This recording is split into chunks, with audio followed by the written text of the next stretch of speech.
Hello students, welcome to notebook Educare. मैं हूं प्रशांत और मैं आपके लिए लेकर आया हूं आज शॉर्ट क्वेश्चंस जो आपके एग्जाम में इंपॉर्टेंट हो सकते हैं। तो उम्मीद है कि आपको ये वीडियो बेहतर लगेगा। कुछ ऐसे दोस्त होंगे, कुछ ऐसे साथी होंगे जिनको क्वेश्चंस पता होता है लेकिन उसका आंसर कैसे लिखा जाए ये पता नहीं चल पाता है। तो उनके लिए ये बहुत बेहतर होगा। हमने बहुत बारीकी से क्वेश्चन का आंसर आपके लिए लिख के लाए हैं, जो आपको एक बार गौर से सुनना है, समझना है, आपको याद हो जाएगा। और कल के भरोसे नहीं बैठना है आपको। आज ही इसे आप अपने कॉपी में नोट करेंगे और इसे याद कर लेंगे, ताकि कल अगली क्लास में जो वीडियोस आएंगी वो आपके लिए बोझ ना बने। आप पहले का काम फिनिश रखेंगे तो बेहतर रहेगा आपके लिए। ठीक है, तो चलिए शुरू करते हैं। हम पहला क्वेश्चन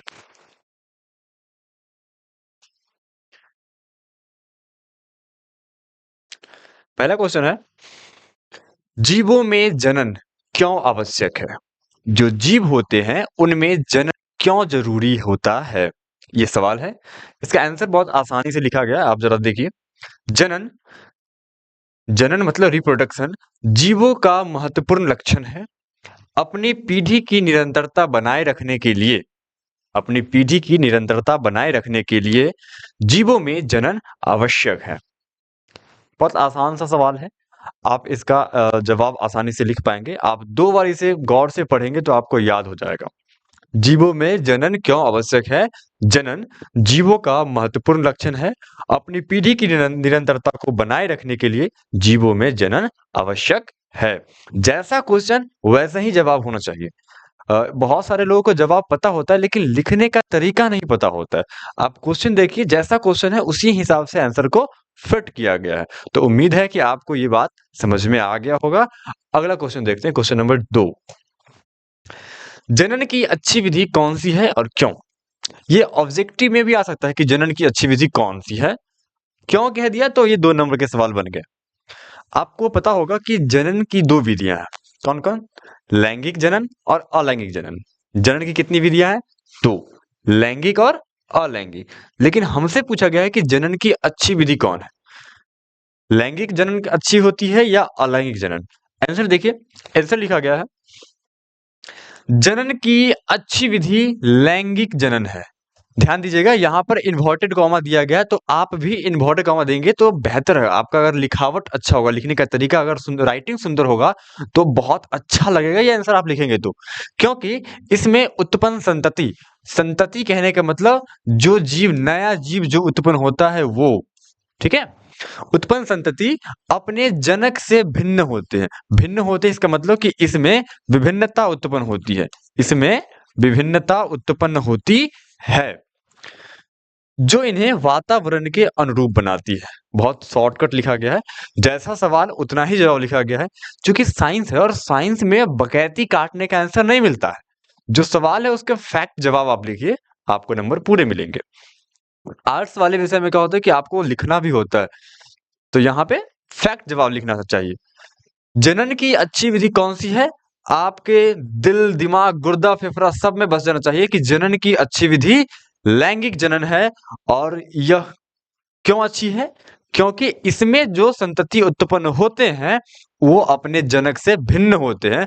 जनक से भिन्न मतलब वो वातावरण के अनुरूप रहते हैं।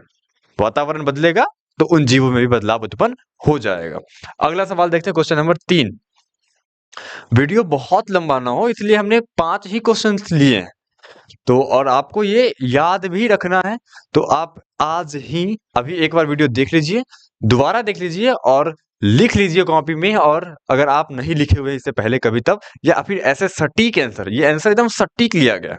क्वेश्चन नंबर 3 देखिए, बाह्य निषेचन की व्याख्या करें।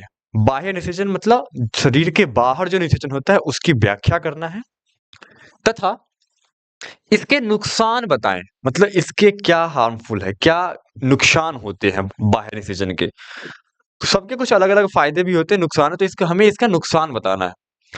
आंसर लिखा गया है, ये अधिकतर जलीय जीव, अधिकतर जलीय जीव का मतलब जो जल में रहते हैं, अधिकतर जलीय जीव निषेचन की क्रिया, सॉरी यहाँ पे एक छूट गया है, अधिकतर जलीय जीवों में, अधिकतर जलीय जीवों में निषेचन की क्रिया शरीर के बाहर होती है, शरीर के बाहर होती है, जिसे बाह्य निषेचन कहते हैं।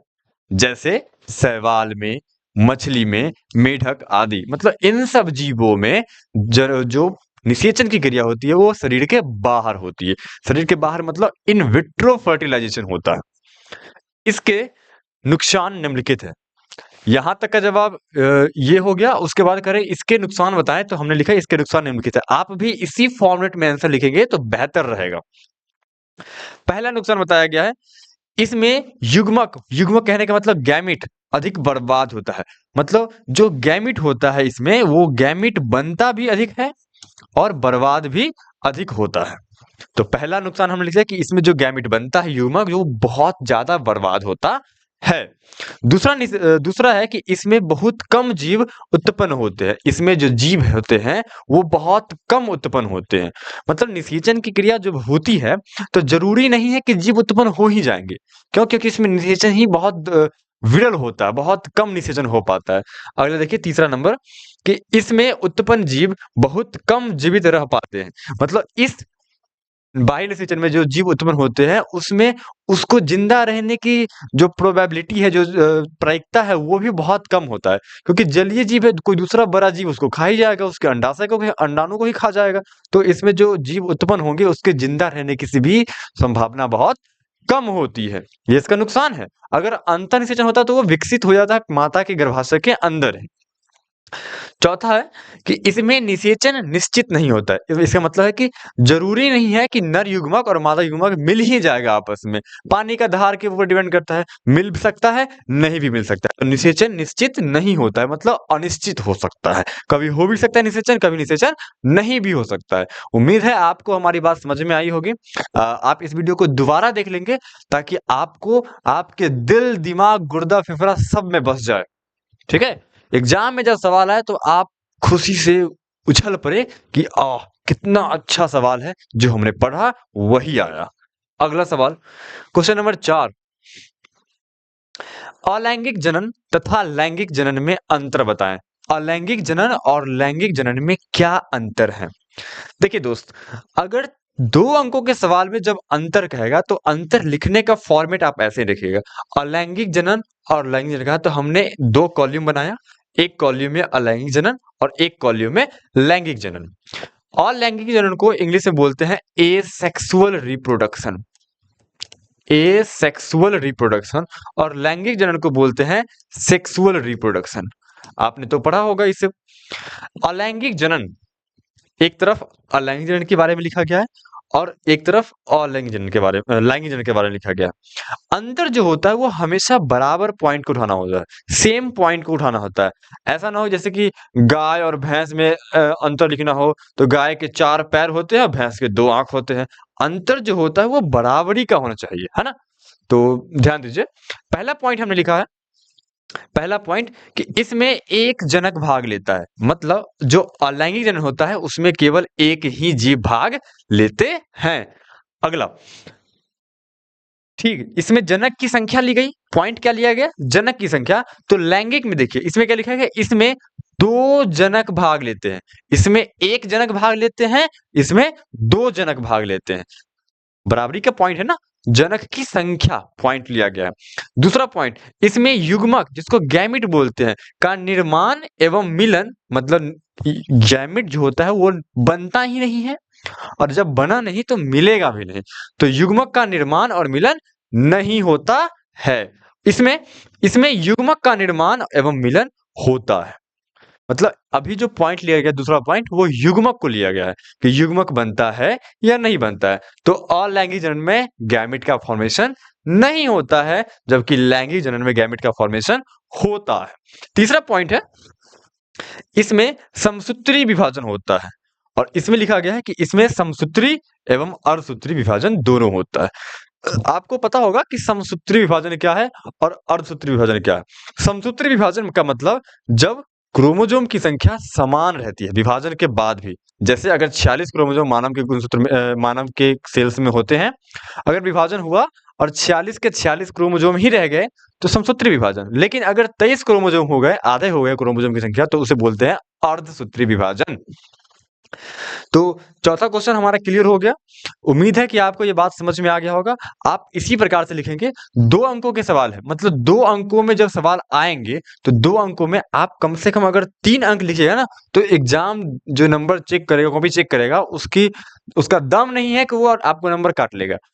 आप 2 भी लिख सकते हैं, लेकिन ना याद हो तब। अगर याद हो तो 3 का 3 लिखिए, बहुत बेहतर रहेगा। क्वेश्चन नंबर 5, आज के वीडियो का लास्ट क्वेश्चन। वीडियो बहुत ज्यादा लंबा ना हो, आपको आपके लिए अच्छा रहेगा। कायिक जनन से क्या समझते हैं? कायिक जनन से क्या समझते हैं? कोई 2 उदाहरण दीजिए। हमने आपको जो ऑब्जेक्टिव क्वेश्चन करा रहे थे, तो हमने बार-बार इस बात को डिस्कस किया था।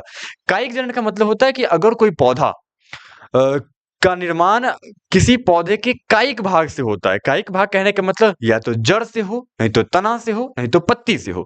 अगर इन सब चीजों से किसी नए पौधे का विकास हो जाता है, तो इस प्रकार के जनन को कायिक जनन कहते हैं। और कायिक जनन, जैसे आपने गुलाब का पेड़ देखा होगा, आपने अड़हुल का पेड़ देखा होगा, आलू का पेड़ देखा होगा, ये सब में तो कायिक जनन ही तो होता है। गुलाब के पेड़ का क्या लगाते हैं? डाल काट के ही लगाते हैं ना, तो तना ही तो लगा रहे हैं।